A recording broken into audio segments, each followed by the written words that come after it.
Okay, spiritual warriors, new year, new perspective. We hear these terms a lot. God realization, or in the left-hand path, we might hear becoming a living God. Okay, becoming a living God. These words are supposed to be confusing. They're supposed to take us down strange, confusing pathways. And they're supposed to make us think, oh, yes, ultimate mastery, ultimate power. But who cares about having ultimate power if one has no true friends, if one has no secure attachment style to be able to date securely attached people from a secure, safe place? Who cares about ultimate power if we have no joy and happiness in life and our relationships? Who cares about ultimate mastery if we have no inner peace and we're just anxious all the time and we have no confidence interpersonally, no competence in business, no ability to actually maintain the trajectory to grow a project, to grow a bank account, to grow a family? Who cares about all of this extra stuff if we don't have the basic things that ignite passion, joy, love, and true wealth, true happiness? And the ultimate irony of this is that we really can only pass this barrier, right, if we just embrace being a person, to be fully human, perfectly imperfect, perfectly flawed, with all of our imperfections, living out the perfection of our design. I heard this parable once. I don't remember who I heard this from, but it goes like this. There were once two men, and one of them was a very advanced yogi who had performed a lot of renunciation, and he gained a city. He had a city, a spiritual power, where he could walk on water, okay? And the other guy was just a normal guy who hadn't practiced advanced yogic disciplines, okay? So they're walking along the riverbank together and they're talking, okay? And they have to get across to the other side at some point to get to their destination. And the yogi, the advanced yogic master, says, I'm going to, cross this and I don't need a boat. I can walk on water. Watch this, I'm going to show you. And he starts walking out over the river. And the other guy goes, okay, I'll take a boat. And he flags over a boat driver, right? And the boat driver comes over and gives him like a couple cents or whatever, a couple bucks, gets in the boat, and they both get to the other side of the river at the same time. And the yogic guy, the guy who had the spiritual power, goes, oh man, you could have developed a yogic power to walk on water if you just meditated with intense meditation every day for 20 years like I did. You should do it. And the other guy's like, why? I just took a boat and I got to the same exact goal that you had just achieved. And I didn't have to meditate for 20 years. This is an example of the so what of achieving the kind of powers that can come with spiritual disciplines, okay? Advanced initiation, integrating initiatory accomplishments and gnosis and yogic powers, okay? There's a so what that we really need to lean into. And a lot of us, we can quote all these verses from mystery texts, and we can name all of the angels and demons and all the grimoires and all these different, we have so much knowledge. We're very intelligent. We know how to use the mind very well. We know how to get through difficult circumstances. We may have survived very difficult things, okay? And I've been this person. But we are left without knowing how to truly connect and truly be with emotions of all flavors, to truly enjoy and appreciate the tiny but profound miracle of opening the heart. This tiny and subtle yet profound and life-altering miracle of opening the heart and being able to connect from the heart, from our heart to the heart of someone else, is an absolute miracle. And this is why I spent 13 years with my former guru, my former spiritual teacher, Amachi, the hugging saint. Whenever people asked her about advanced spiritual topics, people asked her all the time about the pyramids and aliens and, the Kabbalah and all kinds of stuff, okay?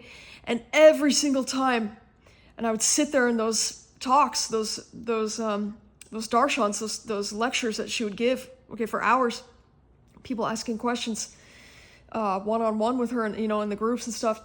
And she would always say, you don't need to worry about that right now. Just focus on love, compassion, serving others, and devotion to God. And this is because a couple of reasons. One was, this is where we were at, the group of people there, that collective, okay? And I was one of those for 13 years. And number two, for a lot of those people, they did not have the developed digestive system, okay? The emotional capacity to really feel all the things those things can bring up. Esoteric sciences, okay, spiritual technologies, what I call spiritual technologies, they can bring up a lot of things under the surface that have been just sitting there for a long time that we may not even be aware of. They're designed, especially the darker, going into more of the dark unconscious areas. There's stuff under the surface. Those things are designed to bring that up, okay? They will amplify all kinds of emotions, and you have to have capacity. Otherwise, you can get overwhelmed, and you can go into what I call Kundalini crisis, which I will talk about in future videos. Have you had this happen to you where you got imbalanced by going into something too intense too quickly, biting off more than you could chew, so to speak? If you've had this happen to you, or you've seen this happen to other people around you, I'd love to hear about this, how you were able to rebalance, how you were able to cultivate more of a digestive system, if you will, a capacity to be able to integrate the things that came up, or to help someone else who was going through that, okay? Let me know in the comments.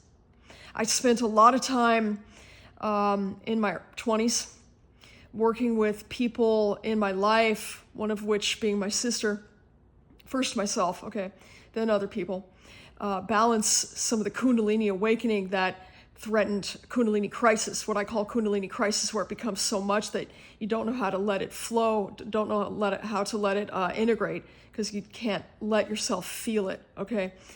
I spent all of 2024, this was during my Klipothic initiations, I spent all of 2024, as I was going through my initiation, I was actually mentoring my sister through her entire runic initiation. And she would come to me in our talks, our sessions, our lengthy talks and discussions, just one-on-one, telling me about all these experiences she was having that were so strange. People acting in weird ways toward her. Circumstances arising that were super strange, okay?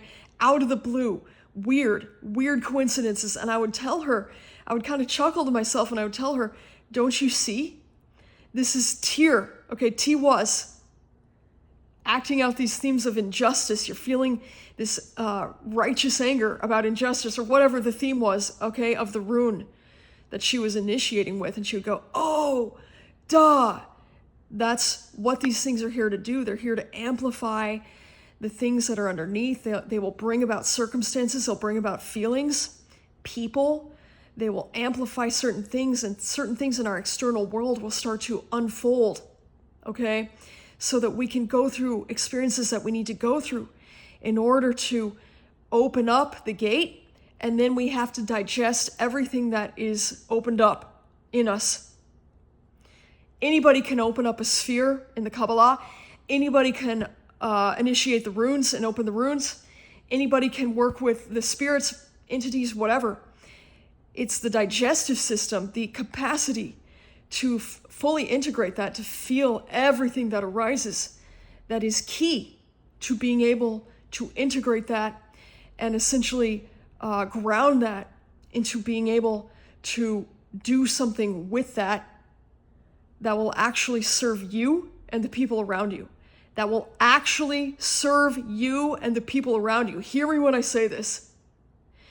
For me, it's not enough to just have gnosis and knowledge and book learning and to know all the secrets of the esoteric sciences and just have the knowledge.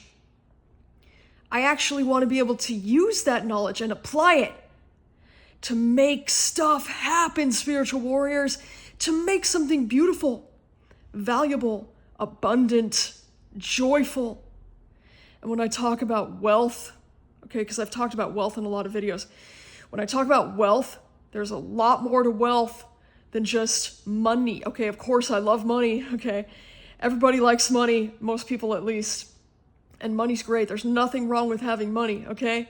I'm constantly working on my business skills and working on ways to build aligned wealth, okay? Work that is aligned to my design, my unique design, my purpose that will bring in money, okay? Sustainably, in a scalable way. But that's not enough for me. It's not enough. Because I'm hungry, okay? I'm too hungry for that to be enough. I also need the wealth of relationships. That's why I hired a relationship coach last winter. I've been working with her for a year now. And she has absolutely changed my life. The investment into her program has changed my life so much. I have let go of so many unhealthy friendships and relationships. I can actually date now from a securely attached place. I never, let's say it this way. I struggled with that for my entire life because of trauma wounding, relational trauma. I mean, it's horrible. It's horrible to go through childhood abuse, okay? Complex trauma. The complex trauma that I survived, and a lot of y'all listening to this right now are probably nodding your head. Yeah, a lot of us have survived stuff as a kid, okay?